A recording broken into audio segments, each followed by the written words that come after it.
Do you believe that any of the growing political unrest around the world, especially Tunisia and Egypt, is linked to higher food prices, which the questioner says results from the Fed's large-scale asset purchases? I'm not sure I accept the premise of the first half of the question.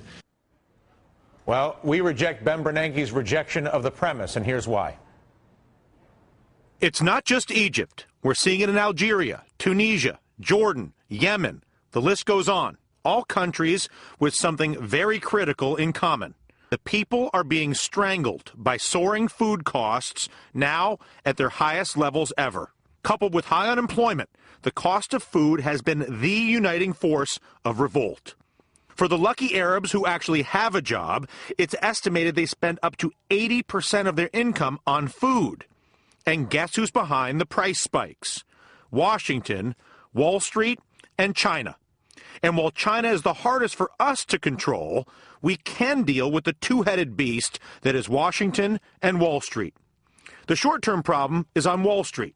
You see, for decades now, food suppliers and farmers have been signing contracts designed to lock in their prices for a predetermined later date. It's essentially a way to hedge their bets against sudden fluctuation in costs and prices. Speculators have always been a key reason why this system works. They pump money into it. But you know the mantra, everything in moderation. Too much speculation distorts food prices. You've heard of the dot-com bubble and the housing bubble. Let's call this one the food bubble. The number of people going hungry is rising on the earth for the first time in history. Food prices predicted to jump another 20% this year. And as the bubble squeezes our world's poorest, it is releasing torrents of anger and frustration, people blaming their governments for the results of this rampant speculation. But the biggest blame does not lie on Wall Street. The most sinister driver of exploding global food prices is in the hallowed halls of our central government, hell-bent on covering up 2008's massive megabank theft. The Federal Reserve's answer to cover up that theft was to turn on the money printing machine in overdrive, creating trillions of new dollars on their computers, pumping them into our economy to cover up the bank's losses. The consequence, lowering the value of our currency. And as we continue to do that, investors and non-investors alike are watching commodity prices soar in correlation to that money printing. Corn, wheat, copper, oil, you name it. And it's not just in those other countries.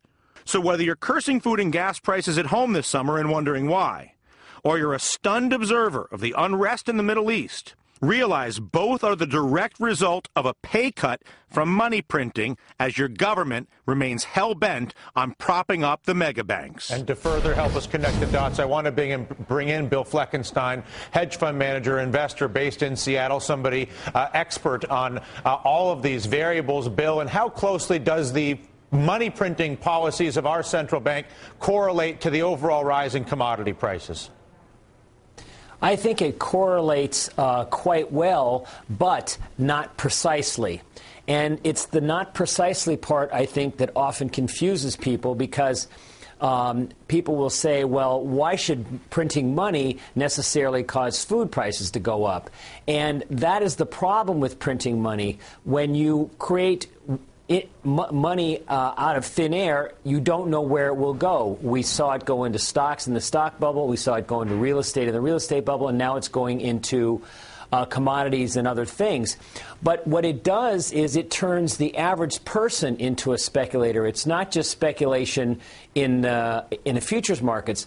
There have been stories in all the papers about how farmers in China holding back their cotton crop to businessmen who make cotton shirts buying in advance. When people believe that the money will no longer be good, they put it into things. And when those things are food and you have crop disruptions, then you start to see what's happening, and then you get the dominoes start to tip over like we're seeing now. And I want to talk about our own dominoes and the relationship between America's mega banks, the political contribution system, where 40% of the political donations for both Republicans and Democrats come from the bank. So you have the giant banks as the bulk provider of money for politicians. You have the implicit and explicit support of the central government, both through tax code and money printing.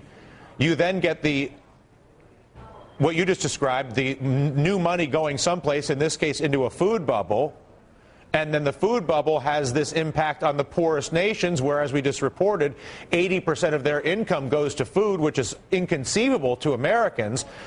Just how sinister is that wheel between the banks, the political contributions, the support, soaring prices, and the unrest? Well, it's extremely unfortunate, but it's how interests get aligned, because the groups of people that you mentioned who actually might be benefit from all this money printing, Wall Street banksters and all these other folks, they have lots of money and they do things with it and they get more money. It's the people that don't have any money that get pressured, and unfortunately they don't have a heck of a lot of clout. So money printing and the things that are done by our central bank and other central banks in the name of suppressing prices that are too low, i.e. fighting deflation, have now seen their unintended consequences in screaming agricultural and commodity prices and related prices. Because when psychology starts to change, then people modify their behavior and it gets into the other sorts of prices. And it's all because we have a central bank that won't ever face its mistakes and always wants to print money to solve whatever the problem is. As more and more people in this country come to understand something that you've known and understood for years, something that many folks have been rapidly getting educated on since the financial crisis, what is the alternative, or what are some of the alternatives that could be entertained today instead of the money printing strategy that we're getting from our government now? Well, I know this will probably make a lot of people laugh, but when we were on a gold standard, there's nothing magical about gold. It was just a rule as to how much money you could create. And it had an elegant check and balance, because if you were a country that was doing things that the world thought improper from a monetary standpoint, gold left your country and you had to then tighten.